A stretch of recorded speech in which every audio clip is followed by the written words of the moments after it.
Hallelujah. सब तो पहला उस परमेश्वर का असीं धन्नवाद करते हैं जिन्होंने अज तक सानू संभालिया, मदद की और अज अपने कदमों के की बिठाया। तो आइए प्रभु का जिंदा वचन असीं देखने लिए जा रहे हैं। पढ़ते हैं उत्पत्ति किताब 5 अध्याय 24 वचन। उत्पत्ति किताब 5 अध्याय 24 वचन। अज इत्थों असीं देख रहे हैं बाइबल दे विचों एक इंसान दे बारे जिहदा नाम सी हनोक। हनोक दे बारे तुसीं सबना ने सुनिया होना। ਉਹਦੇ जीवन की खासियत की सी? इधरों भाइयों वाले को सी हनोक नूं की होया सी? हाँ जी बोलो। वो जिंदा परमेश्वर नाल की कर लिया गया सी। और हनोक तो बाद एलिया भी जिंदा की किया गया, उठाया गया। उस बाद यीशु मसीह की किया गया ते चौथी बारी किने उठाया जाए? ये कलीसिया दे उठाए जान तो पहला 3 बार परमेश्वर ने क्यों ये करके दसिया कि सानू विश्वास हो जाए कि उठाया जाना सच च हुंदा आ। लोग इतिहास दे विच भी बाइबल इतिहास दे विच पहला की कीते गए ने। किते आपां इस चीज नूं अनहोनी गल ना समझिए, किते असीं इस चीज नूं एवें ना समझिए कि शायद एवें ही आ। मेरे प्यारेओ, धरती दी सृष्टि करन तो थोड़े समय बाद ही परमेश्वर ने दुनिया नूं एक संकेत दे दिता सी, मैं लोकां नूं उठाउण वाला हां, अपने नाल जिउंदा उठाउण वाला हां। इस करके मेरी कलीसिया जो बाद में मेरे लहू की खरीदी जाएगी, मेरी कलीसिया जो बाद में मेरे वचनों के द्वारा अपने आप को तैयार करेगी, ये आस लाए, इस सुनिश्चित करे कि वो उठाई जाएगी। जिस तरह पिछले बार इसे देख रहे सी, उन्हें ब्याह क्यों किया आया? ब्याह उन्हें इसलिए किया क्योंकि यहूदी ब्याह कभी टुटदा नहीं। इसे तरह ये भी जो साडा आत्मिक ब्याह होने वाला आ, असी जो उस प्रभु यीशु मसीह की लाड़ी आ, ये भी होके रहेगा। ये मंगनी कदी टुटेगी नहीं, एक दिन लाड़ा आवेगा। आज उस इंसान के बारे देखने नहीं जा रहे हैं जिस इंसान नूं परमेश्वर ने अपने नाल की कर लिया सी। हनोक सी नाम ओदा, और हनोक नाम का मतलब हुंदा है, लिख लो, समर्पित। हनोक का मतलब की है? समर्पित या अपने आप को समर्पण करने वाला। उस इंसान ने परमेश्वर के प्रति अपने आप को समर्पित कर दिता सी। इस कारण उस हनोक का नाम का अर्थ की निकलता है समर्पित, पर जीवन ओदा सेम ओदे नाम के मुताबिक ही सी। तो आइए पढ़ते हैं जी, पढ़िए उत्पत्ति 5:24। हनोक परमेश्वर दे संग चलदा चलदा अलोप हो गया। हनोक परमेश्वर दे संग चलदा चलदा की हो गया जी? हाँ, हुण एक उस समय की भाषा है, मूसा ने लिखी है, पवित्र आत्मा ने लिखाई। उस समय उठाए जान नूं की कहंदे सी, और ये भी सचमुच साडे समझण ते नहीं भी इस चीज नूं इत्थे लिखिया गया कि साडा उठाया जाना इस तरह होएगा जिस तरह की कोई चीज की हो गई है, अलोप हो गई, मानो हुण इत्थे सी ते हुण इत्थे नहीं है। एकदम की हो जाएगा? शरीर और इंसान की हो जाएंगे, अलोप हो जाएंगे। पर ये अलोप होया किस तरह, ये उठाया किस तरह गया? अज असीं इस चीज नूं वेखांगे।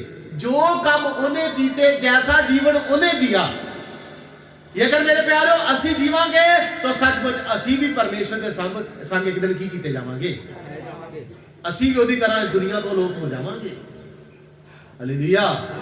पढ़ते हैं जी, की सी ओदी क्वालिटी? पढ़िए 5:22 पढ़िए थल्ले। ਅਤੇ ਮਥੂਸਲਾ ਦੇ ਜੰਮਣ ਦੇ ਪਿੱਛੋਂ ਹਨੋਕ 300 ਵਰਿਆਂ ਤੀਕ ਪਰਮੇਸ਼ਵਰ ਦੇ ਸੰਗ ਚੱਲਦਾ ਰਿਹਾ। ਕਿੰਨੇ ਸਾਲ ਤੱਕ ਪਰਮੇਸ਼ਰ ਦੇ ਨਾਲ ਚੱਲਦਾ ਰਿਹਾ ਜੀ? ਲਿਖਿਆ 300 ਸਾਲ ਤੱਕ ਹਨੋਕ ਪਰਮੇਸ਼ਰ ਦੇ ਕੀ ਕਰਦਾ ਰਿਹਾ? ਸੰਗ ਚੱਲਦਾ ਰਿਹਾ। ਤੇ ਕੁੱਲ ਉਮਰ ਸੀ ਉਹਦੀ 365।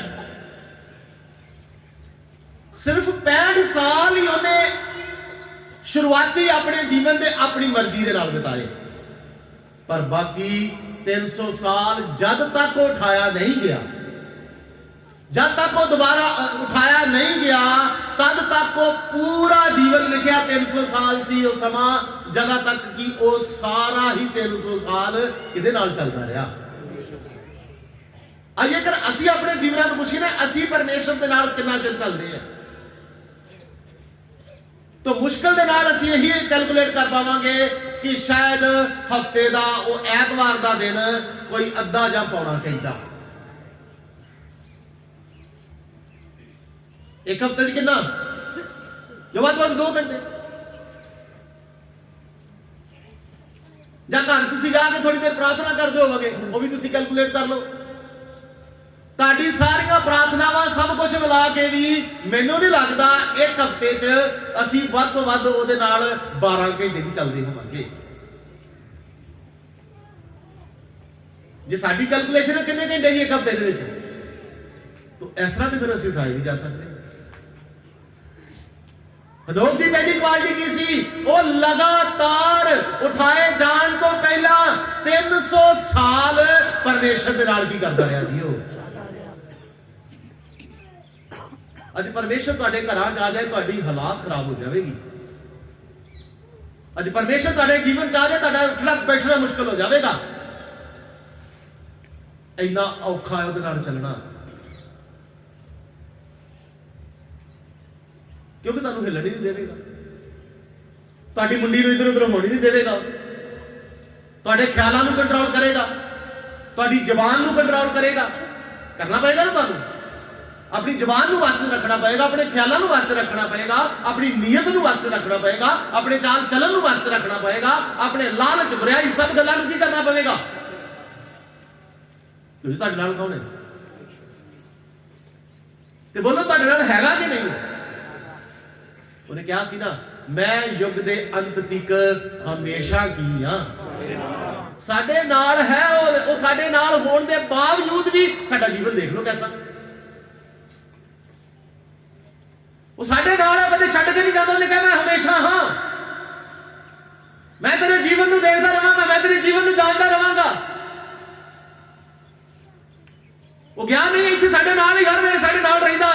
ਆਪਣਾ ਜੀਵਨ ਦੇਖ ਲਓ, ਉਹਦੇ ਹੁੰਦਿਆਂ ਹੀ ਤੁਸੀਂ ਕੀ ਕੀ ਕਰਦੇ ਹੋ, ਉਹਦੇ ਹੁੰਦਿਆਂ ਅਸੀਂ ਕੀ ਕੀ ਕਰ ਜਾਂਦੇ ਆ।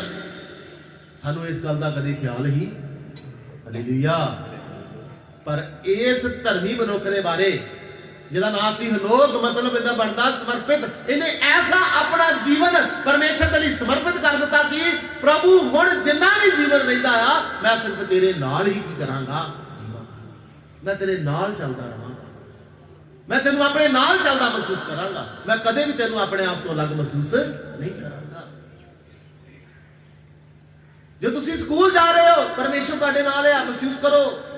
ਜਦੋਂ ਤੁਸੀਂ ਆਪਣੇ ਕੰਮ ਤੇ ਜਾ ਰਹੇ ਹੋ, ਪਰਮੇਸ਼ਰ ਤੁਹਾਡੇ ਨਾਲ ਹੈ, ਮਹਿਸੂਸ ਕਰੋ। ਜੇ ਤੁਸੀਂ ਇਕੱਲੇ ਬੈਠੇ ਹੋ, ਪਰਮੇਸ਼ਰ ਤੁਹਾਡੇ ਨਾਲ ਹੈ, ਮਹਿਸੂਸ ਕਰੋ। ਜੇ ਤੁਸੀਂ ਕੁਝ ਵੀ ਕਰ ਰਹੇ ਹੋ, ਪਰਮੇਸ਼ਰ ਤੁਹਾਡੇ ਨਾਲ ਹੈ, ਮਹਿਸੂਸ ਕਰੋ। ਜਦੋਂ ਤੁਸੀਂ ਗਲਤੀ ਕਰ ਰਹੇ ਹੋ, ਪਰਮੇਸ਼ਰ ਤੁਹਾਡੇ ਨਾਲ ਹੈ, ਮਹਿਸੂਸ ਕਰੋ। ਜਦ ਤੱਕ ਤੁਸੀਂ ਇਸ ਤਰੀਕੇ ਨਾਲ ਮਹਿਸੂਸ ਨਹੀਂ ਕਰੋਗੇ, ਤਦ ਤੱਕ ਤੁਸੀਂ ਕਦੇ ਵੀ ਗਲਤੀਆਂ ਕਰਨੀਆਂ ਛੱਡੋਗੇ। ਉਹ ਤੁਹਾਡੇ ਮਰਨ ਤੱਕ ਨਹੀਂ, ਯੁੱਗ ਦੇ ਅੰਤ ਤੱਕ ਇਹ ਸਾਰੀ ਮਾਨਵ ਜਾਤੀ ਦੇ ਕੀ ਆ ਉਹ। ਇਹ ਹਨੋਕ ਉਸ ਪਰਮੇਸ਼ਰ ਦੇ ਨਾਲ ਕਿੰਨੇ ਸਾਲ ਤੱਕ ਜੀ? 300 ਸਾਲ ਤੱਕ ਕੀ ਕਰਦਾ ਰਿਹਾ। ਇਹ ਤੁਹਾਡੇ ਉਠਾਏ ਜਾਣ ਦਾ ਵੀ ਇਹੀ ਤਰੀਕਾ ਜੀ। ਜੇਕਰ ਤੁਸੀਂ ਚਾਹੁੰਦੇ ਹੋ ਤੁਸੀਂ ਪ੍ਰਭੂ ਯੀਸ਼ੂ ਮਸੀਹ ਦੇ ਨਾਲ ਉਠਾਏ ਜਾਣਾ ਆ, ਤੇ ਤੁਹਾਨੂੰ ਵੀ ਲਗਾਤਾਰ ਉਹਦੇ ਆਉਣ ਤੱਕ ਤੇ ਜਾਂ ਆਪਣੀ ਮੌਤ ਤੱਕ, ਦੋ ਗੱਲਾਂ ਹੋਣੀਆਂ। ਜਾਂ ਤੇ ਪ੍ਰਭੂ ਯੀਸ਼ੂ ਮਸੀਹ ਨੇ ਪਹਿਲਾਂ ਆ ਜਾਣਾ, ਜਾਂ ਸਾਡੇ ਜੀਵਨ ਦਾ ਸਮਾਂ ਕੀ ਹੋ ਜਾਣਾ। ਇਹਨਾਂ ਦੋਨਾਂ ਦੇ, ਜਾਂ ਮੌਤ ਦੇ ਆਉਣ ਤੱਕ ਤੇ ਜਾਂ ਫਿਰ ਪ੍ਰਭੂ ਯੀਸ਼ੂ ਮਸੀਹ ਦੇ ਆਉਣ ਤੱਕ ਤੁਹਾਨੂੰ जद तक वो नहीं आउंदा या जद तक तुसी इस दुनिया दे हो आखिरी साह तक आखिरी लम्हे तक किहदे नाल चलना पैना ते तां ही की कीते जाओगे। हालेलुया। वो की करदा सी जी 300 साल तक ਉਹਦੇ ਨਾਲ ਕੀ ਕਰਦਾ ਰਿਹਾ ਚੱਲਦਾ ਰਿਹਾ। ਪੜ੍ਹ ਲਓ ਇਹ 22 ਦੁਬਾਰਾ ਪੜ੍ਹ ਦਿਓ। ਅਤੇ ਮਥੂਸਲਾ ਦੇ ਜੰਮਣ ਪਿੱਛੋਂ ਹਨੋਕ 300 ਵਰਿਆਂ ਤੀਕ ਪਰਮੇਸ਼ਵਰ ਦੇ ਸੰਗ ਚੱਲਦਾ ਰਿਹਾ ਅਤੇ ਉਸ ਤੋਂ ਪੁੱਤਰ ਧੀਆਂ ਜੰਮੇ। ਹਨੋਕ ਦੀ ਸਾਰੀ ਉਮਰ 365 ਵਰਿਆਂ ਦੀ ਸੀ। ਦੇਖੋ ਉਹ ਚੱਲਦਾ ਵੀ ਰਿਹਾ ਤੇ ਆਪਣਾ ਘਰ-ਬਾਰ ਦਾ ਵੀ ਸਿਸਟਮ ਕੀ ਕਰਦਾ ਰਿਹਾ। ਉਹਦੀ ਗ੍ਰਸਤੀ ਵੀ ਚੱਲਦੀ ਰਹੀ। ਨਿੱਕੇ ਬੱਚੇ ਵੀ ਉਹਦੇ ਕੀ ਹੋਏ ਸੀ ਕਾਫੀ ਜਨਮੇ ਪਰ ਤਾਂ ਵੀ ਉਹਨੇ ਪਰਮੇਸ਼ਰ ਨੂੰ ਕੀ ਨਹੀਂ ਕੀਤਾ। ਉਹ ਗ੍ਰਸਤ ਜੀਵਨ ਚ ਸੀ। ਇਹ ਨਹੀਂ ਸੀ ਕੱਲਾ ਸਿਰਫ ਘਰੋਂ ਨਿਕਲ ਗਿਆ ਤੇ ਕਿਤੇ ਨਾਲ ਚਲਾ ਗਿਆ ਜੀ ਘਰ-ਬਾਰ ਛੱਡ ਦਿੱਤਾ ਤੇ ਪਰ ਨਹੀਂ ਉਹ ਘਰ 'ਚ ਹੀ ਆਪਣੇ ਸਮਾਜ 'ਚ ਰਹਿੰਦਾ ਹੀ ਆਪਣੇ ਸ਼ਹਿਰ 'ਚ ਰਹਿੰਦਾ ਆਪਣੇ ਲੋਕਾਂ 'ਚ ਰਹਿੰਦਾ ਆਪਣੇ ਪਰਿਵਾਰ 'ਚ ਰਹਿੰਦਾ। ਕਦੇ ਯਹੋਵਾ ਪਰਮੇਸ਼ਰ ਤੋਂ ਅਲੱਗ ਨਹੀਂ ਹੋਇਆ। ਉਹ ਹਾਲੇਲੂਇਆ ਕੀ ਕਰਦਾ ਰਿਹਾ ਜੀ ਉਹਦੇ ਨਾਲ ਚੱਲਦਾ ਰਿਹਾ। ਇਸ ਤਰ੍ਹਾਂ ਮੇਰੇ ਪਿਆਰਿਓ ਅਸੀਂ ਵੀ ਆਪਣੇ ਕਾਰੋਬਾਰਾਂ 'ਚ ਹੋਈਏ ਆਪਣੇ ਪਰਿਵਾਰ 'ਚ ਹੋਈਏ ਆਪਣੀ ਫੈਮਿਲੀ ਦੇ ਨਾਲ ਹੋਈਏ ਜਿੱਥੇ ਵੀ ਹੋਈਏ ਲਿਖਿਆ ਭਾਵੇਂ ਤੂੰ ਦੇਸ਼ ਹੋਵੇ ਭਾਵੇਂ ਤੂੰ ਪਰਦੇਸ ਹੋਵੇ ਇਹਨੂੰ ਪਾਉਂਦਾ ਰਵੀ ਕਿਹਦੇ ਨਾਲ ਚੱਲਦਾ ਰਵੀ ਕਿਹਦੀ ਮਰਜ਼ੀ ਮੁਤਾਬਕ ਕੰਮ ਕਰਦਾ ਰਵੀ ਉਹ ਆਏਗਾ ਤੈਨੂੰ ਕੀ ਕਰੇਗਾ। ਹਾਲੇਲੂਇਆ। ਆइए पढ़ते हैं इब्रानियों दी पत्री 11 अध्याय ਉਹਦਾ 5 ਵਚਨ।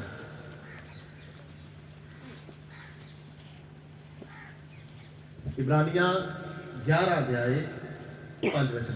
ਨੇਚਾ ਨਾਲ ਹਨੋਕ ਉਤਾਂ ਚੁੱਕਿਆ ਗਿਆ। ਫਿਰ ਉਹਦਾ ਦੂਸਰਾ ਕੀ ਗੁਣ ਸੀ। ਉਹ ਚੱਲਦਾ ਵੀ ਸੀ ਤੇ ਨਾਲ ਨਿਹਚਾ ਵੀ ਕਰਦਾ ਸੀ। ਉਹ ਨਾਲ ਵਿਸ਼ਵਾਸ ਵੀ ਕਰਦਾ ਸੀ ਕਿ ਜਿਹਦੇ ਨਾਲ ਮੈਂ ਚੱਲਦਾ ਹਾਂ ਉਹ ਵਫਾਦਾਰ ਪਰਮੇਸ਼ਰ ਹੈ। ਜਿਹਦੇ ਨਾਲ ਮੈਂ ਚੱਲਦਾ ਹਾਂ ਉਹ ਸੁੱਖ ਦੁੱਖ ਮੁਸ਼ਕਲ ਪਰੇਸ਼ਾਨੀ ਦੇ ਵਿੱਚ ਮੈਨੂੰ ਸੰਭਾਲਣ ਦੀ ਤਾਕਤ। ਇਹ ਸਾਡੇ ਨਾਲ ਪੰਗਾ ਕੀ ਆ। ਅਸੀਂ ਉਹਦੇ ਨਾਲ ਚੱਲਦੇ ਤੇ ਹਾਂ ਪਰ ਉਹਦੇ ਤੇ ਭਰੋਸਾ ਨਹੀਂ ਕਰਦੇ। ਸਮਝਾਈਏ ਜੀ ਅਸੀਂ ਕੀ ਕਰਦੇ ਆ ਜੀ ਉਹਦੇ ਨਾਲ ਚੱਲਦੇ ਤੇ ਹਾਂ ਪਰ ਕੀ ਨਹੀਂ ਕਰਦੇ। ਮੇਰੇ ਪਿਆਰਿਓ ਉਹਦੇ ਨਾਲ ਚੱਲਣ ਦਾ ਮਤਲਬ ਉਹ ਡਰਾਈਵਰ ਆ ਉਹ ਸਾਡੀ ਗੱਡੀ ਦਾ ਡਰਾਈਵਰ ਆ ਤੇ ਅਸੀਂ ਚੁੱਪਚਾਪ ਫਿਰ ਕੀ ਕਰੀਏ ਉਹਦੀ ਗੱਡੀ 'ਚ ਬੈਠ ਜਾਈਏ। ਇਸ ਸਫ਼ਰ ਨੂੰ ਉਸ ਡਰਾਈਵਰ ਦੀ ਮਰਜ਼ੀ ਦੇ ਮੁਤਾਬਕ ਕੀ ਕਰੀਏ ਤੇ ਉਹ ਵਫਾਦਾਰ ਡਰਾਈਵਰ ਵਫਾਦਾਰ ਚਰਵਾਹਾ ਕਹਿੰਦਾ ਨਾ ਅੱਛਾ ਚਰਵਾਹਾ ਕੀ ਆ ਤੇ ਵਚਨ ਕਹਿੰਦਾ ਯਹੋਵਾ ਮੇਰਾ ਕੀ ਆ।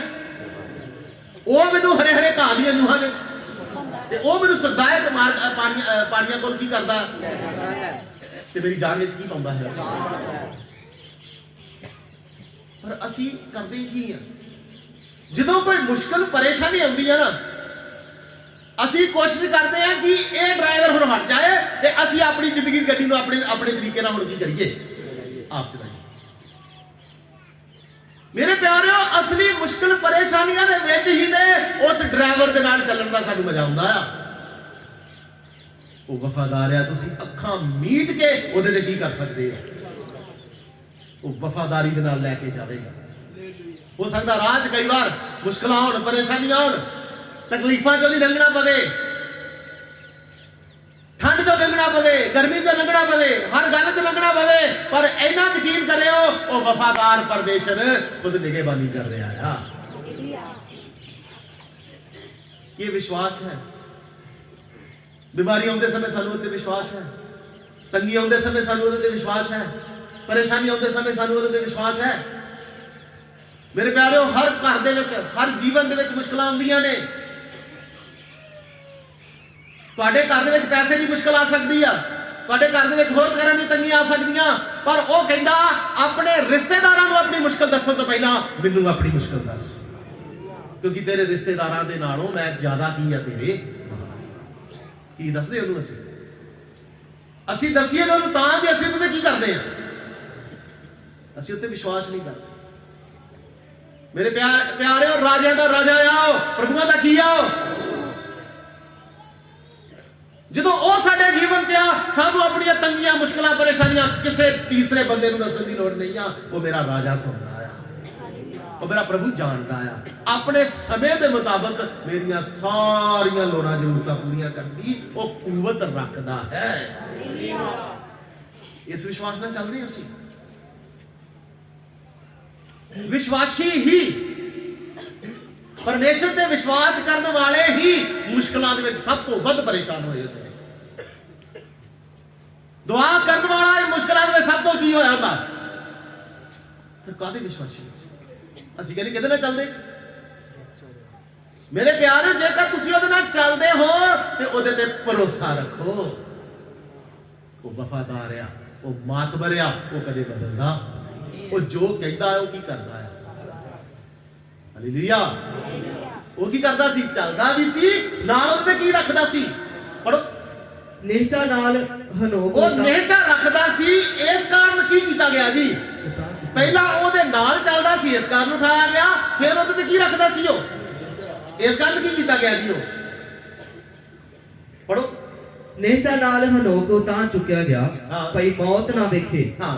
ਅਤੇ ਉਹਦਾ ਪਤਾ ਨਾ ਲੱਗਾ। ਉਹਦਾ ਕੀ ਨਹੀਂ ਲੱਗਾ ਜੀ? ਪਤਾ ਲੱਗਾ। ਹਾਂ। ਇਸ ਲਈ ਜੋ ਪਰਮੇਸ਼ਵਰ ਨੇ ਉਹਨੂੰ ਉਤਾਂ ਚੁੱਕ ਲਿਆ, ਕਿਉਂ ਜੋ ਉਹਦੇ ਉਤਾਂ ਚੁੱਕੇ ਜਾਣ ਤੋਂ ਪਹਿਲਾਂ ਇਹ ਸਾਖੀ ਦਿੱਤੀ ਗਈ ਸੀ ਭਈ ਉਹ ਪਰਮੇਸ਼ਵਰ ਦੇ ਮਨ ਭਾਉਂਦਾ ਹੈ। ਦੂਸਰਾ ਕੀ ਸੀ ਜੀ? ਉਹ ਪਰਮੇਸ਼ਰ ਦੇ ਮਨ ਭਾਉਂਦਾ। ਪਰਮੇਸ਼ਰ ਉਹਦੇ ਮਨ ਭਾਉਂਦਾ ਨਹੀਂ। ਅਸੀਂ ਇਹ ਕਹਿੰਦੇ ਮੈਂ ਮੇਰਾ ਪਿਆਰਾ ਪ੍ਰਭੂ, ਦੁਆ ਕਰਦੇ ਨਾ, ਮੇਰੇ ਪਿਆਰੇ ਪ੍ਰਭੂ, ਮੇਰੇ ਪਿਆਰੇ ਪਿਤਾ। पर की कभी सानू परमेश्वर ने कहा ये मेरा प्यारा पुत्र है जिदों तो मैं की हाँ? किनू क्या सी उन्हें? प्रभु यीशु मसीह नू क्या सी कि वो की सी उहदे? यीशु दे मन पाउंदा सी। क्यों? क्योंकि वो उहदे मन दीयां गल्लां करदा सी। वो अपनी मन दी मर्जी नहीं सी करदा। ਹੁਣ ਜੇਕਰ ਤੁਸੀਂ ਵੀ ਪਰਮੇਸ਼ਰ ਦੇ ਮਨ ਭਾਉਂਦੇ ਬਣਨਾ ਚਾਹੁੰਦੇ ਹੋ ਤੇ ਇੱਕ ਹੀ ਫਾਰਮੂਲਾ ਆ, ਆਪਣੇ ਮਨ ਦੀ ਮਰਜ਼ੀ ਕੀ ਕਰਨੀ ਕਰਦੇ ਹੋ। ਆਪਣੇ ਮਨ ਦੀ ਮਰਜ਼ੀ ਕਰਨੀ ਬੰਦ ਕਰ ਦਿਓ, ਪ੍ਰਭੂ ਦੇ ਮਨ ਦੀਆਂ ਗੱਲਾਂ ਦੇ ਅਨੁਸਾਰ ਕਰੋ। ਹਾਲੇਲੂਇਆ। ਜਦੋਂ ਤੁਸੀਂ ਉਹਦੇ ਮਨ ਦੀਆਂ ਗੱਲਾਂ ਦੇ ਅਨੁਸਾਰ ਕਰਨਾ ਸ਼ੁਰੂ ਕੀਤਾ, ਪਰਮੇਸ਼ਰ ਕਹੇਗਾ ਇਹ ਮੇਰੇ ਮਨ ਭਾਉਂਦਾ ਆ। ਹਾਲੇਲੂਇਆ। ਕਿਉਂਕਿ ਇਹ ਆਪਣੇ ਜੀਵਨ 'ਚ ਆਪਣੀ ਮਰਜ਼ੀ ਨਹੀਂ, ਇਹ ਮੇਰੀ ਮਰਜ਼ੀ ਕੀ ਕਰਦਾ ਹੈ। ਪ੍ਰਭੂ ਯਿਸੂ ਮਸੀਹ ਇਹੀ ਕਰਦਾ ਸੀ ਨਾ। किन्नी बार उन्हें क्या कहना, मैं अपने तो कुछ नहीं करता, जो मेरा पिता मैनू कहना मैं वही की करता हाँ। गल समझ की कहता, पिता जे तू चाहे ते प्याला की हो जावे, पर तां भी पिता मेरी मर्जी नहीं तेरी मर्जी की होवे। तां ही आसमान तो आवाज़ां आउंदियां सी, ये मेरा प्यारा पुत्र है जिदे तो मैं की हाँ। इहदा जीवन भी ऐसा ही सी। इहदा की सी ओ? तां ही कहंदा उहदे वास्ते गवाही दित्ती जांदी सी, ये साखी दित्ती जांदी सी कि वो परमेश्वर दे की आ। मन पाउंदा ते असीं परमेश्वर दे मन पाउंदे तां ही बनांगे जदों असीं परमेश्वर दे मन पाउंदे की करांगे, काम करांगे। पर अज साडे जीवनां 'च ज्यादातर काम किहदे पाउंदे ने? जो सानू चंगा लगदा, जो सानू सही लगदा, असीं वो करदे हां। असीं कदी ये नहीं पुछया कि परमेश्वर की तैनूं चंगा लगदा। असीं कदी ये नहीं देखिया परमेश्वर ने तेरी मर्जी के मुताबिक है। मेरा जीवन, मेरा ब्याह, मेरा परिवार, मेरी नौकरी, मेरी पढ़ाई की तेरी वालों है कि तू चाहता है मैं करा। मेरे प्यारे, जो इन्ना सब चीज़ों के विच, अपने ब्याह दे विच, अपने कारोबार दे विच, अपने बिजनेस दे विच, अपनी पढ़ाई दे विच, देश विदेश जाण दे विच, किते भी जाण दे विच, जो तुसीं परमेश्वर की मर्जी देखोगे ना, ते जेड़ी गल परमेश्वर तुहानू कहेगा तुसीं ओह करोगे, ते फिर परमेश्वर कहेगा ये मेरा मन भाउंदा है, ये मेरा प्यारा पुत्र है जिदे तो मैं की हां। जेड़े उहदे मन भाउंदे ने परमेश्वर उहनां तो की हुंदा आ? प्रसन्न हुंदा। ते जेड़े उहदे मन मुताबिक गल्लां नहीं करदे, परमेश्वर ने बोलिया डाले, कहंदा मैं इंसान नू बढ़ाउण तो की हो गया। असी चाहिए अपने जीवन के द्वारा उन्हें खुश कर सकते हैं, असी चाहिए अपने जीवन के द्वारा उन्हें दे सकते हैं। पर जेड़े अपने जीवन के द्वारा उस परमेश्वर की मर्जी को पूरा करनगे, उहदे मन के मुताबिक गल्लां करनगे, उहदे मन नूं भाउणगे, वो आएगा हनोक की तरह उन्होंने एक दिन की करेगा। बाकी जिन्हां ने अपने मन दी मर्जियां कीतियां ने, परमेश्वर की मर्जी कभी सुनी नहीं, समझी नहीं, जानी नहीं, वो इत्थे ही रहणगे, कोई आस नहीं। रोना ते चीचियां दा वटना हमेशा मेरे उनके जीवन च की हो जाएगा। ਉਹਦੀ ਖਾਸੀਅਤ ਕੀ ਹੈ? ਕਹਿੰਦਾ ਉਹ ਪੜੋ ਇੱਕ ਵਾਰ ਫਿਰ ਜਰਾ ਜਿਹੜੀ 15 ਉਸ ਤੋਂ ਪਹਿਲਾਂ ਤੁਸੀਂ ਹਾਂ ਜੀ 15 ਪੜ੍ਹ ਲਓ, ਬਾਅਦ ਚ ਪੜ੍ਹ ਲਓ।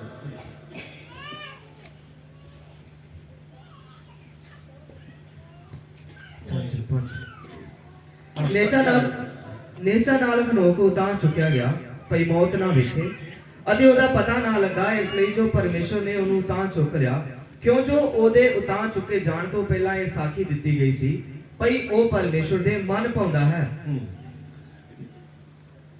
तो लिखा सब तो बड़ी खासियत सी वो परमेश्वर ने की कीता जी, नाल चलिया। दूसरी खासियत उन्हें उहदे की कीता, विश्वास किया। तीसरी खासियत वो परमेश्वर ते की रखदा है, भरोसा रख के चलदा। और हुण जो असीं गल देखण लई जा रहे हां, नाल चलण दा मतलब की है, इस चीज नूं गौर नाल सुनना।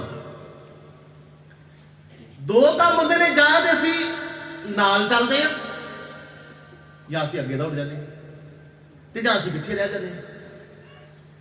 नाल चलण दा मतलब की आ? परमेश्वर दी योजना दे विच बड़े रहना।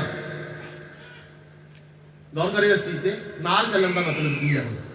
परमेश्वर दी योजना दे विच की कीते रहना, बड़े रहना। परमेश्वर दी योजना तो अगे पिछे नहीं जाना। जो प्रभु कहे, जिथे प्रभु दसे, उसे काम के अनुसार की करना। और दो उदाहरण ने बाइबल दे विच ही। एक उदाहरण जेड़ी कि एक इंसान परमेश्वर दे नाल चलदा चलदा भी उदों तो अगे दौड़ गया। परमेश्वर दे नाल, समझाइए इस गल दी, परमेश्वर दे नाल चलदा चलदा भी अगे दौड़ गया, अपने जीवन च कष्ट ते कलेश लेके आया। नाम सी अब्राहम। परमेश्वर ने कहा सी मैं तेनू की दवांगा। ते की परमेश्वर वही है ना जिहड़ा कदे बदलदा, जिहड़ा जो कहंदा वो की करदा। परमेश्वर ने कहा सी मैं तेनू एक पुत्र दवांगा ते अपने समय ते दवांगा। टाइम नहीं दस्या उन्हें। थोड़ा समा हो गया, 7-8 साल हो गए, उन्हें सोचा शायद परमेश्वर का वादा की नहीं होना, वो अगे दौड़ गया। अपने घर वाली की गोली आई, उहदे तक की कर लिया जी। तो वचन की कहता उस पुत्र के बारे? कहता वो ऐसा सुभाव सी ओहदा, वो ऐसा इंसान सी जिस तरह एक जंगली गधा हुंदा है। आप की है? आप धर्मी मनुख है, पर अगे वध के परमेश्वर की योजना नाल ना रह के, परमेश्वर के नाल ना चल के अगे दौड़ के अपने लिए की कर लिया जी। एक ते गधा के उपरों जंगली ते घर का माहौल की होगा? घर का माहौल तहस नहस कर लिया। कोई कह सकता ये घर वो आ, ये परिवार वो आ जिहड़े परमेश्वर दे नाल की करते हैं। साडे घरां दा बुरा हाल क्यों आ? क्यों साडे बच्चों का बुरा हाल आ? क्यों साडे जीवनां दे विच ऐसियां गल्लां ने? क्योंकि असीं परमेश्वर की योजना तो की दौड़ गए हैं। तां ही असीं अपने घरां दा अब्राहम वांगू बुरा हाल कीता आ। दोवां घर वालियां च कलेश आ, एक दूसरे को वेख नहीं सिखाउंदियां। ये धर्मी बंदा अपनी जान नूं की कर रहा, इत्थों तक कलेश वध गया। उस बच्चे नूं घरों की करना पिया। कदे हुंदा होया नहीं उदों तक, इन्नी कठोर घटना कदे होई नहीं, पर तां भी की करनी पई। एक मां एक बच्चे नूं की करना पिया। तुसीं बच्चे दे बारे जानदे हो, बाइबल दसदी है प्यास लगी की होया, परमेश्वर ने उहदे वास्ते की कीता? समझाइए जी। ये नतीजे ने जदों असीं परमेश्वर तो की करते हैं। अगे दौड़ना भी चंगा नहीं ते पिछे रहना भी की नहीं। एक उदाहरण पिछे रहने की भी आ। ये उदाहरण केड़ी आ? अगे जाके अपने जीवन को की कीता, पर पिछे रह के तुसीं की कर सकते हो? ਤੁਹਾਨੂੰ ਪਰਮੇਸ਼ਰ ਨੂੰ ਧੂਣਾ ਨਾ ਪਵੇ, ਤੁਹਾਨੂੰ ਪਰਮੇਸ਼ਰ ਨੂੰ ਧੱਕੇ ਨਾ ਲਾਉਣੇ ਪਵੇ, ਖੁਦ ਵਫਾਦਾਰੀ ਦੇ ਨਾਲ ਉਹਦੇ ਨਾਲ ਕੰਧੇ ਨਾਲ ਕੰਧਾ ਮਿਲਾ ਕੇ ਕੀ ਕਰਨਾ ਹੈ, ਉਹਦਾ ਹੱਥ ਫੜ ਕੇ ਕੀ ਕਰਨਾ ਹੈ। ਪਿੱਛੇ ਰਹਿਣ ਦੀ ਉਦਾਹਰਨ ਕੀ ਹੋ ਸਕਦੀ ਤੁਹਾਡੇ ਅਨੁਸਾਰ ਜੀ? ਅੱਗੇ ਵਧਣ ਦੀ ਉਦਾਹਰਨ ਤੇ ਕੀ ਆ? ਅਬਰਾਹਮ ਔਰ ਉਹਦਾ ਜੀਵਨ, ਪੂਰਾ ਜੀਵਨ ਹੀ ਹੈ ਛੋਟੀ ਜਿਹੀ ਇੱਕ ਗਲਤੀ, ਪਰ ਬਾਅਦ ਚ ਉਹਨੂੰ ਸਮਝ ਆ ਗਈ ਪਰਮੇਸ਼ਰ ਦੀ ਯੋਜਨਾ ਚ ਅੱਗੇ ਨਹੀਂ ਵਧਣਾ, ਜੋ ਪਰਮੇਸ਼ਰ ਕਹਿੰਦਾ ਵਫਾਦਾਰੀ ਦੇ ਨਾਲ ਭਰੋਸਾ ਕਰਕੇ ਉਹਦੇ ਉੱਤੇ ਚੱਲਣਾ। ਆਈ ਪੜ੍ਹਦੇ ਹਾਂ ਜੀ ਯੁਦਾ ਨਬੀ ਦੀ ਕਿਤਾਬ, ਇੱਕ ਅਧਿਆਇ ਉਹਦਾ 4 ਵਿੱਚ। ਇਹ ਯੁਦਾ ਇੱਕ ਐਸਾ ਇਨਸਾਨ ਜਿਹਨੂੰ ਪਰਮੇਸ਼ਰ ਨੇ ਕੁਝ ਕਿਹਾ, ਮੈਂ ਕਿਹਾ ਚੱਲ ਮੈਂ ਤੇਰੇ ਨਾਲ ਚੱਲਦਾ, ਜਾ ਕੇ ਇੱਕ ਦੇਸ਼ ਨੂੰ ਪ੍ਰਚਾਰ ਕਰੀਏ, ਪਰ ਇਹ ਯੁਦਾ ਅੱਗੇ ਵਧਣ ਦੀ ਬਜਾਏ ਕਿੱਥੇ ਚਲਾ ਗਿਆ ਜੀ? ਪਰਮੇਸ਼ਰ ਦੇ ਨਾਲ ਨਹੀਂ ਚੱਲਿਆ, ਪਰਮੇਸ਼ਰ ਦੀ ਮਰਜ਼ੀ ਦੇ ਮੁਤਾਬਿਕ ਚੱਲਿਆ, ਬਲਕਿ ਪਿੱਛੇ ਚਲਾ ਗਿਆ। ਪੜ੍ਹੀਏ ਜੀ। ਪਰ ਯਹੋਵਾ ਨੇ ਸਮੁੰਦਰ ਉੱਤੇ ਇੱਕ ਵੱਡੀ ਉਹ ਜਦੋਂ ਦੂਸਰੇ ਦੇਸ਼ ਨੂੰ ਪਰਮੇਸ਼ਰ ਨੇ ਕਿਹਾ ਇੱਧਰ ਨੂੰ ਜਾਣਾ, ਤੇ ਉਹ ਭਾਈ ਕਿੱਧਰ ਨੂੰ ਜਾ ਰਹੇ ਨੇ? ਜਦੋਂ ਪਰਮੇਸ਼ਰ ਤੁਹਾਨੂੰ ਆਪਣੇ ਨਾਲ ਅੱਗੇ ਚੱਲਣ ਲਈ ਕਹੂਗਾ, ਆਪਣੇ ਨਾਲ ਨਾਲ ਚੱਲਣ ਲਈ ਕਹਾਂਗਾ, ਜੇਕਰ ਤੁਸੀਂ ਨਹੀਂ ਕਰੋਗੇ ਤੇ ਸਮਝ ਲਓ ਤੁਹਾਡੇ ਜੀਵਨ 'ਚ ਹੋਏਗਾ ਕੀ। ਪੜ੍ਹੀਏ ਜੀ। ਪਰ ਯਹੋਵਾ ਨੇ ਸਮੁੰਦਰ ਵਿੱਚ ਇੱਕ ਵੱਡੀ ਹਨੇਰੀ ਵਗਾ ਦਿੱਤੀ। ਪਰਮੇਸ਼ਰ ਤੁਹਾਡੇ ਜੀਵਨ 'ਚ ਕੀ ਕਰੇਗਾ? ਵੱਡੀਆਂ ਹਨੇਰੀਆਂ ਵਰਾਏਗਾ, ਹਾਂ, ਅਤੇ ਸਮੁੰਦਰ ਵਿੱਚ ਵੱਡਾ ਤੂਫਾਨ ਤੇ ਸੀ। ਵੱਡੇ ਤੂਫਾਨ ਵੀ ਆ ਜਾਣਗੇ, ਕਿਉਂਕਿ ਤੁਸੀਂ ਖੁਦ ਪੰਗਾ ਲਿਆ, ਤੁਸੀਂ ਖੁਦ ਇਹ ਤੂਫਾਨ ਆਪਣੇ ਜੀਵਨਾਂ 'ਚ ਲੈ ਕੇ ਆਏ, ਤੁਸੀਂ ਪਰਮੇਸ਼ਰ ਦੇ ਨਾਲ ਨਹੀਂ ਚੱਲੇ, ਕਿੱਧਰ ਨੂੰ ਹੋ ਗਏ? ਅੱਜ ਪਰਮੇਸ਼ਰ ਕਿੰਨੀ ਵਾਰ ਕਹਿੰਦਾ ਮੇਰੇ ਨਾਲ ਚੱਲ, ਮੇਰੇ ਅੱਗੇ ਆ, ਮੇਰੇ ਨਾਲ ਨਾਲ ਚੱਲ, ਪਰ ਅਸੀਂ ਹਰ ਵੇਲੇ ਉਹਦੇ ਤੋਂ ਕੀ ਰਹਿੰਦੇ ਆ? ਜੇਕਰ ਤੁਸੀਂ ਉਹਦੇ ਤੋਂ ਪਿੱਛੇ ਜਾਓਗੇ, ਉਹਦੀ ਮਰਜ਼ੀ ਪੂਰੀ ਨਹੀਂ ਕਰੋਗੇ, ਤੁਹਾਡੇ ਜੀਵਨ 'ਚ ਬਰਬਾਦੀ ਤੁਸੀਂ ਖੁਦ ਲੈ ਕੇ ਆ ਰਹੇ ਹੋ। ਲਿਖਿਆ ਉਹ ਬੇੜੀ 'ਚ ਬੈਠ ਗਿਆ ਤੇ ਬੈਠ ਗਿਆ ਥੋੜੀ ਦੇਰ ਬਾਅਦ ਹੀ ਕੀ ਸ਼ੁਰੂ ਹੋ ਗਿਆ? ਪਰਮੇਸ਼ਰ ਦੀ ਗੱਲ ਨਾ ਮੰਨ ਕੇ ਥੋੜੀ ਦੇਰ ਲਈ ਤੁਸੀਂ ਤੇ ਆਰਾਮ ਨਾਲ ਬੈਠ ਸਕਦੇ ਹੋ, ਪਰ ਹਮੇਸ਼ਾ ਦੇ ਲਈ ਨਹੀਂ। ਆਖਰ ਫਿਰ ਹਨੇਰੀਆਂ ਤੇ ਵੱਡੇ ਵੱਡੇ ਕੀ ਸ਼ੁਰੂ ਹੋ ਜਾਣਗੇ?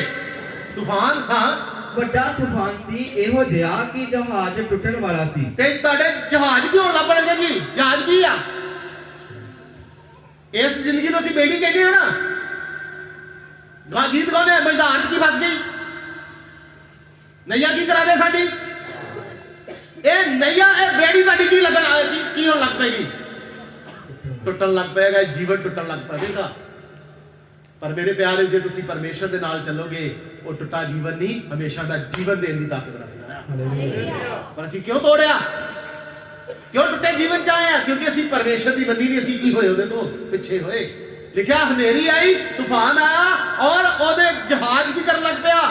ਟੁੱਟਣ ਲੱਗ ਪਿਆ। ਹਾਂ, ਤਦ ਮਲਾਹ ਡਰ ਗਏ ਅਤੇ ਹਰੇਕ ਆਪੋ ਆਪਣੇ ਦੇਵ ਦੇ ਅੱਗੇ ਦੁਹਾਈ ਦੇਣ ਲੱਗਾ। ਹਾਂ, ਉਹਨਾਂ ਨੇ ਉਸ ਮਾਲ ਮਤਾ ਜੋ ਜਹਾਜ਼ ਵਿੱਚ ਸੀ ਸਮੁੰਦਰ ਵਿੱਚ ਸੁੱਟ ਫਿਰ ਦਿੱਤਾ। ਸਾਰੀ ਆਸ਼ੀਸ਼ ਬਰਕਤ ਵੀ ਕੀ ਹੋ ਜਾਏਗੀ? ਖਤਮ ਹੋ ਜਾਏਗਾ ਸਭ ਕੁਝ। ਤੁਹਾਨੂੰ ਆਪਣੇ ਹੱਥੀ ਆਪਣਾ ਸਭ ਕੁਝ ਕੀ ਕਰਨਾ ਪਵੇਗਾ? ਬਾਹਰ ਸੁੱਟਣਾ ਪਵੇਗਾ। ਆਪਣੇ ਹੱਥੀ ਆਪਣੇ ਜੀਵਨ ਦਾ ਨੁਕਸਾਨ ਤੁਹਾਨੂੰ ਕਰਨਾ ਪਵੇਗਾ, ਕਿਉਂਕਿ ਕੀ ਨਹੀਂ ਕੀਤੀ? ਪਰਮੇਸ਼ਰ ਦੀ ਬੰਨੀ ਨਹੀਂ। ਪੜ੍ਹੀਏ ਜੀ, ਉਹਦੀ 1 ਦੀ 17 ਪੜ੍ਹਦੀ ਹੈ।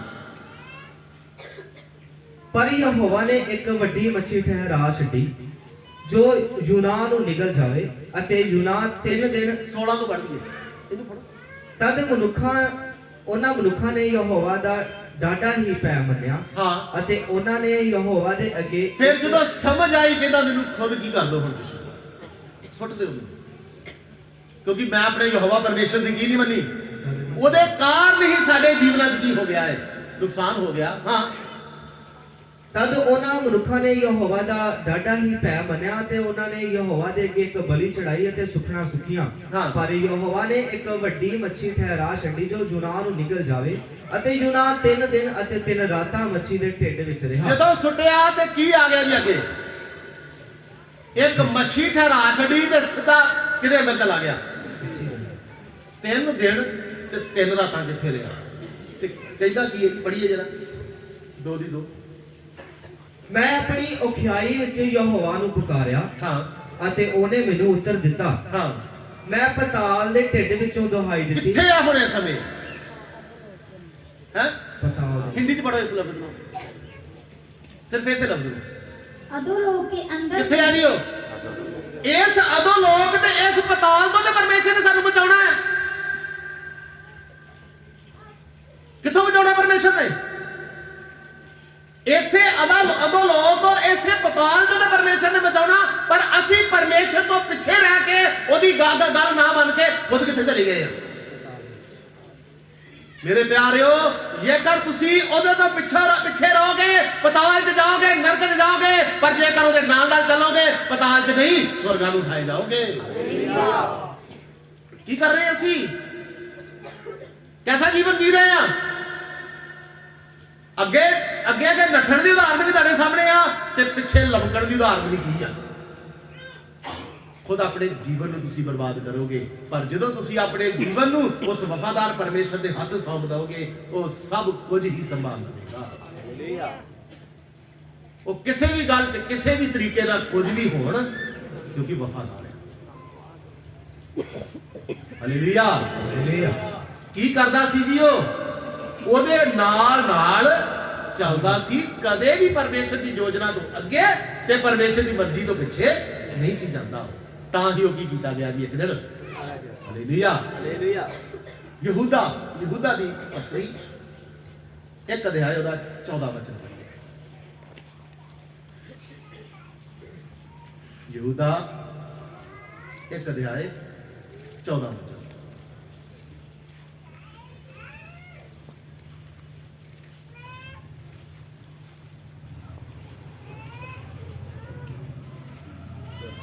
पढ़ दो, जिन्हें मिल गया पढ़ दो।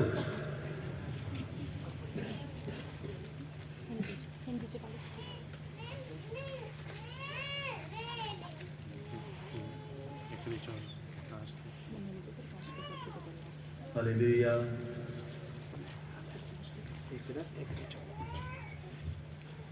ਯਹੂਦਾ 1:14। ਨਾਲੇ ਹਨੋਕ ਨੇ ਜਿਹੜਾ ਆਦਮ ਤੋਂ 7ਵੀਂ ਪੀੜ੍ਹੀ ਦਾ ਸੀ, ਇਹਨਾਂ ਹੀ ਦੇ ਵਿਖੇ ਅਗੰਮ ਵਾਕ ਕਰਕੇ ਆਖਿਆ, ਭਈ ਵੇਖੋ ਪ੍ਰਭੂ ਆਪਣੇ ਲੱਖਾਂ ਸੰਤਾਂ ਸਣੇ ਆਇਆ, ਭਈ ਸਭਨਾ ਦਾ ਨਿਆਂ ਕਰੇ ਅਤੇ ਸਭਨਾ ਸ਼ੈਤਾਨੀਆਂ ਨੂੰ ਉਹਨਾਂ ਦੇ ਸਾਰਿਆਂ ਸ਼ੈਤਾਨੀ। हिंदी से पढ़ो, उस तो बाद ये पढ़ना। हनोक ने भी जो आदम से 7वीं पीढ़ी में था, इनके विषय में जे भविष्यवाणी की, देखो प्रभु अपने लाखों पवित्रों के साथ आया। मतलब ਉਹਨੇ ਪਰਮੇਸ਼ਰ ਦੀ ਇੱਕ ਜਿੰਦਾ ਗਵਾਹੀ ਦਿੱਤੀ ਕਿ ਕਹਿੰਦਾ ਦੇਖੋ ਪਰਮੇਸ਼ਰ ਆਪਣੇ ਲੋਕਾਂ ਦੇ ਨਾਲ ਆਇਆ।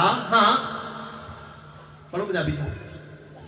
ਪ੍ਰਭੂ ਆਪਣੇ ਲੱਖਾਂ ਸੰਤਾਂ ਸਣੇ ਆਇਆ, ਭਈ ਸਭਨਾ ਦਾ ਨਿਆਂ ਕਰੇ ਅਤੇ ਸਭਨਾ ਸ਼ੈਤਾਨੀਆਂ ਨੂੰ ਉਹਨਾਂ ਦੇ ਸਾਰਿਆਂ ਸ਼ੈਤਾਨੀ ਕੰਮਾਂ ਦੇ ਕਾਰਨ ਜੋ ਉਹਨਾਂ ਨੇ ਸ਼ੈਤਾਨੀ ਨਾਲ ਕੀਤੇ ਸਨ ਅਤੇ ਸਾਰੀਆਂ ਕਰਕਤ ਗੱਲਾਂ ਦੇ ਕਾਰਨ ਜੋ ਸ਼ੈਤਾਨੀ ਪਾਪੀਆਂ ਨੇ ਉਹਦੇ ਵਿਰੁੱਧ ਆਖੀਆਂ ਸਨ, ਦੋਸ਼ੀ ਠਹਿਰਾਵੇ। ਹੁਣ ਇੱਥੇ ਜ਼ਿਆਦਾ ਗੱਲ ਕੀ ਹੈ? ਇਹ ਸ਼ੈਤਾਨੀ ਲੋਕਾਂ ਨੇ। ਹੁਣ ਸ਼ੈਤਾਨੀ ਹੁੰਦੀ ਕੀ ਹੈ? ਮੰਨ ਲਓ ਤੁਸੀਂ ਤੇ ਤੁਹਾਡਾ ਛੋਟਾ ਬੱਚਾ, ਆਹ ਬੱਚਾ ਕੀ ਕਰ ਰਿਹਾ ਭਲਾ ਇੱਥੇ? ਸ਼ੈਤਾਨੀਆਂ ਨੇ ਕਰ ਰਿਹਾ ਇੱਥੇ। ਹੁਣ ਮੰਨ ਲਓ ਤੁਸੀਂ ਤੇ ਤੁਹਾਡਾ ਛੋਟਾ ਬੱਚਾ ਸੜਕ ਤੇ ਜਾ ਰਹੇ ਹੋ, ਤੁਹਾਡਾ ਬੱਚਾ ਕਦੀ ਹੱਥ ਛੁਡਾ ਕੇ ਅੱਗੇ ਭੱਜ ਜਾਵੇ ਤੇ ਕਦੀ ਉਹ ਕੀ ਰਹਿ ਜਾਵੇ, ਪਿੱਛੇ ਰਹਿ ਜਾਵੇ, ਤੇ ਤੁਸੀਂ ਕੀ ਕਹੋਗੇ? ਕੀ ਕਰਦਾ? ਕੀ ਨਾਮ ਦੋਗੇ ਤੁਸੀਂ ਉਹਨੂੰ? ਬੜਾ ਸ਼ੈਤਾਨ ਹੈ। ਕੀ ਕਰ ਰਿਹਾ? ਮੇਰੇ ਪਿਆਰਿਓ, ਪਰਮੇਸ਼ਰ ਦੀ ਮਰਜ਼ੀ 'ਚ ਨਾ ਰਹਿਣਾ, ਅੱਗੇ ਪਿੱਛੇ ਨੱਠਣਾ ਹੀ ਕੀ ਆ? ਸ਼ੈਤਾਨੀ ਔਰ ਸ਼ੈਤਾਨੀ ਕੰਮ ਨੇ। ਤੇ ਪਰਮੇਸ਼ਰ ਕਹਿੰਦਾ ਜਦੋਂ ਉਹ ਆਵੇਗਾ, ਜਿਹੜੇ ਅੱਗੇ ਨੱਠੇ ਸੀ, ਜਿਹੜੇ ਵੀ ਜਿਨ੍ਹਾਂ ਨੂੰ ਮੇਰੇ ਤੇ ਵਿਸ਼ਵਾਸ ਨਹੀਂ ਸੀ, ਉਹ ਕਹਿੰਦੇ ਫਟਾਫਟ ਸਾਡੇ ਕੰਮ ਬਣ ਜਾਣ, ਤੇ ਜਿਹੜੇ ਪਿੱਛੇ ਸੀ, ਜਿਹੜੇ ਮੇਰੇ ਤੇ ਬਿਲਕੁਲ ਯਕੀਨ ਨਹੀਂ ਸੀ ਕਰਦੇ, ਮੈਂ ਬੁਲਾਉਂਦਾ ਸੀ, ਚੱਲਣ ਲਈ ਕਹਿੰਦਾ ਸੀ, ਚੱਲਦੇ ਨਹੀਂ ਸੀ ਉਸ ਤਰੀਕੇ ਨਾਲ, ਉਹ ਸਾਰੇ ਸ਼ੈਤਾਨੀਆਂ ਨੂੰ ਉਹਨਾਂ ਦੇ ਸ਼ੈਤਾਨੀ ਕੰਮਾਂ ਦੇ ਅਨੁਸਾਰ ਕੀ ਕਰੇਗਾ? ਫਿਰ ਉਹ ਸਜ਼ਾ ਦੇਵੇਗਾ। ਪਹਿਲੀ ਸਭ ਤੋਂ ਵੱਡੀ ਸਜ਼ਾ ਇਹੀ ਹੋਵੇਗੀ ਕਿ ਅਸੀਂ ਉਹਦੇ ਨਾਲ ਕੀ ਨਹੀਂ ਕੀਤੇ ਜਾਵਾਂਗੇ। ਉਦੋਂ ਪਤਾ ਲੱਗ ਜਾਏਗਾ ਹੁਣ ਸਜ਼ਾ ਕਨਫਰਮ ਹੈ। ਫਿਰ ਇਸ ਤੋਂ ਬਾਅਦ ਐਸੀ ਸਜ਼ਾ ਆ ਜਿਹੜੀ ਕਦੀ ਖਤਮ ਹੋਣ ਵਾਲੀ, ਹਮੇਸ਼ਾ ਦਾ ਰੋਣਾ, ਹਮੇਸ਼ਾ ਦਾ ਕਚੀਚੀਆਂ ਦਾ ਬਚਣਾ, ਤੇ ਇੱਕ ਇੱਕ ਬੂੰਦ ਪਾਣੀ ਨਹੀਂ ਕਰਨਾ। ਪਰ ਮੇਰੇ ਪਿਆਰੇ, ਜੇਕਰ ਤੁਸੀਂ ਚਾਹੁੰਦੇ ਹੋ ਤੁਸੀਂ ਪ੍ਰਭੂ ਯਿਸੂ ਮਸੀਹ ਜਦੋਂ ਆਏ ਤੁਹਾਡੇ ਨਾਲ ਉਠਾਏ ਜਾਏ ਤੇ ਤੁਸੀਂ ਉਹਦੇ ਨਾਲ ਉਠਾਏ ਜਾਓ, ਤੇ ਤੁਹਾਨੂੰ ਵੀ ਸਭ ਤੋਂ ਪਹਿਲਾਂ ਉਹਦੇ ਸਰਮੁਖ ਸਹੀ ਚਾਲ ਚੱਲਣੀ ਪੈਣੀ ਹੈ, ਉਹਦੇ ਨਾਲ ਚੱਲਣਾ ਪੈਣਾ, ਉਹਦੇ ਤੇ ਭਰੋਸਾ ਕਰਨਾ ਪੈਣਾ ਤੇ ਉਹਦੇ ਤੇ ਵਿਸ਼ਵਾਸ ਕਰਦੇ ਹੋਏ ਆਪਣੀ ਜ਼ਿੰਦਗੀ ਨੂੰ ਉਸ ਮਾਤਬਰ ਚਰਵਾਹੇ ਦੇ ਜਾਂ ਮਾਤਬਰ ਉਸ ਪਰਮੇਸ਼ਰ ਦੇ ਹੱਥਾਂ 'ਚ ਕੀ ਕਰਨਾ ਪੈਣਾ ਹੈ। ਤੇ ਤੁਹਾਡਾ ਜੀਵਨ ਐਸਾ ਹੋਣਾ ਚਾਹੀਦਾ ਜਿਹੜਾ ਕਿਹਨੂੰ ਪਾਉਂਦਾ ਹੋਵੇ। ਬੇਸ਼ੱਕ ਤੁਹਾਡਾ ਜੀਵਨ ਤੁਹਾਡੇ ਮਾਂ-ਬਾਪ ਨੂੰ ਚੰਗਾ ਲੱਗੇ ਚਾਹੇ ਨਾ ਲੱਗੇ, ਤੁਹਾਡਾ ਜੀਵਨ ਤੁਹਾਡੀ ਘਰਵਾਲੀ ਜਾਂ ਘਰਵਾਲੇ ਨੂੰ ਚੰਗਾ ਲੱਗੇ ਜਾਂ ਨਾ ਲੱਗੇ, ਤੁਹਾਡਾ ਜੀਵਨ ਇਸ ਸਮਾਜ ਨੂੰ ਚੰਗਾ ਲੱਗੇ ਚਾਹੇ ਨਾ ਲੱਗੇ, ਤੁਹਾਡਾ ਜੀਵਨ ਉਸ ਪ੍ਰਭੂ ਨੂੰ ਚੰਗਾ ਲੱਗਣਾ ਚਾਹੀਦਾ ਆ, ਕਿਉਂਕਿ ਤੁਸੀਂ ਉਹਦੀ ਦੁਲਹਨ ਹੋ। ਹਾਲੇਲੂਇਆ। ਉਸ ਦੁਲਹੇ ਨੂੰ ਤੁਹਾਡਾ ਜੀਵਨ ਚੰਗਾ ਲੱਗਣਾ ਚਾਹੀਦਾ, ਕਿਉਂਕਿ ਉਸ ਦੁਲਹੇ ਨੇ ਆਉਣਾ ਆ ਤੇ ਤੁਹਾਨੂੰ ਕੀ ਕਰਨਾ ਆ। ਇਸ ਦੁਨੀਆ ਦੀ ਨਾ ਸੋਚੋ, ਇਸ ਸਮਾਜ ਦੀ ਨਾ ਸੋਚੋ ਕਿ ਤੁਹਾਨੂੰ ਚੰਗਾ ਸਮਝੇ ਚਾਹੇ ਨਾ ਸਮਝੇ, ਤੁਹਾਡਾ ਬਣਾਉਣ ਵਾਲਾ ਸਰਵਸ਼ਕਤੀਮਾਨ ਤੁਹਾਨੂੰ ਚੰਗਾ ਸਮਝੇ। ਬਸ ਇਸ ਆਸ ਦੇ ਨਾਲ, ਇਸ ਤਰੀਕੇ ਦੇ ਨਾਲ ਆਪਣਾ ਜੀਵਨ ਜੀਓ, ਉਹ ਆਏਗਾ ਤੁਹਾਨੂੰ ਕੀ ਕਰੇਗਾ। ਹਾਲੇਲੂਇਆ। ਪ੍ਰਾਰਥਨਾ ਕਰੀਏ ਥੋੜੀ ਦੇਰ। ਇਹਨਾਂ ਦਸੀਆਂ ਗੱਲਾਂ ਦੇ ਵਿੱਚ ਜਿੱਥੇ ਵੀ ਕਮੀ ਹੈ ਆਪਣੇ ਜੀਵਨਾਂ ਨੂੰ ਜਾਂਚ ਕਰੋ, ਆਪਣੇ ਜੀਵਨਾਂ ਨੂੰ ਦੇਖੋ। ਹਾਲੇਲੂਇਆ।